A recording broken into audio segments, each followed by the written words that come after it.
కమ్ముకున్న కారుమబ్బులు నిన్ను మింగేశాయని విర్రవీగుతున్నాయి.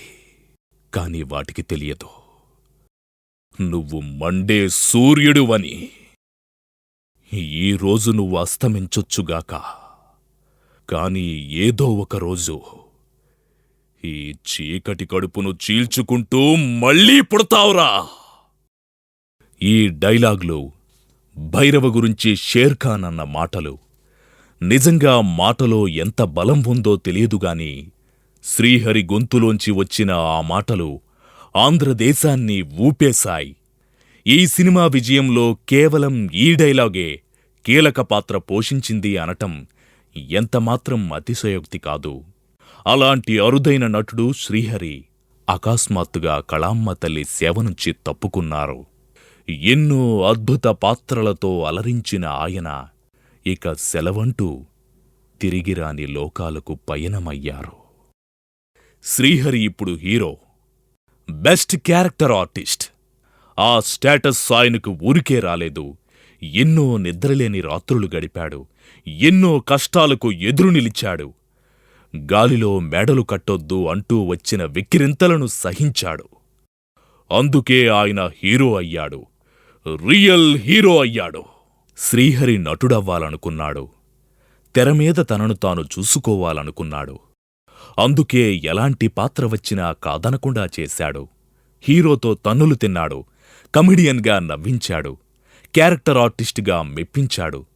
తనకి ఇండస్ట్రీ అవసరం కాదు, తానే ఇండస్ట్రీకి అవసరం అని నిరూపించాడు. అప్పటి వరకు అవకాశాల కోసం అందరి ఇళ్ల ముందు ఎదురుచూసిన శ్రీహరికి అవకాశాలే వెతుక్కుంటూ వచ్చాయి.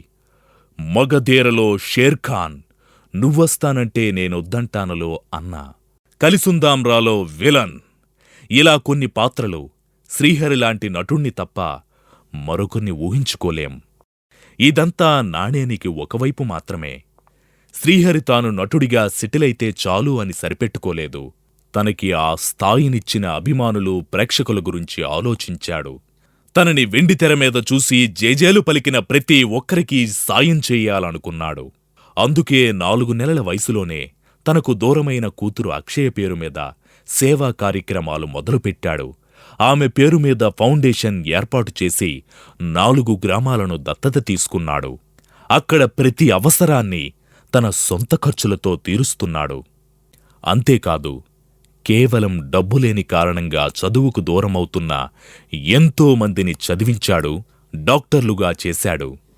ఇలా ఆయన చేసిన సేవలకు గాను డాక్టరేట్తో గౌరవించింది ప్రభుత్వం. 100 సినిమాల మార్కుకు కేవలం 3 సినిమాల దూరంలోనే శ్రీహరి సినీ ప్రయాణం ఆగిపోయింది. మరెంతో సినీ భవిష్యత్తు ఉన్న శ్రీహరి ఇలా అర్ధాంతరంగా వెళ్ళిపోవటం తెలుగు సినీ రంగానికి తీరని లోటు. అందుకే ఆయన నోటినుంచి అవే మాటలు నిజమై ఆ చీకటి కడుపును చీల్చుకుంటూ ఆ మహానటుడు మళ్లీ పుట్టాలని కోరుకుందాం.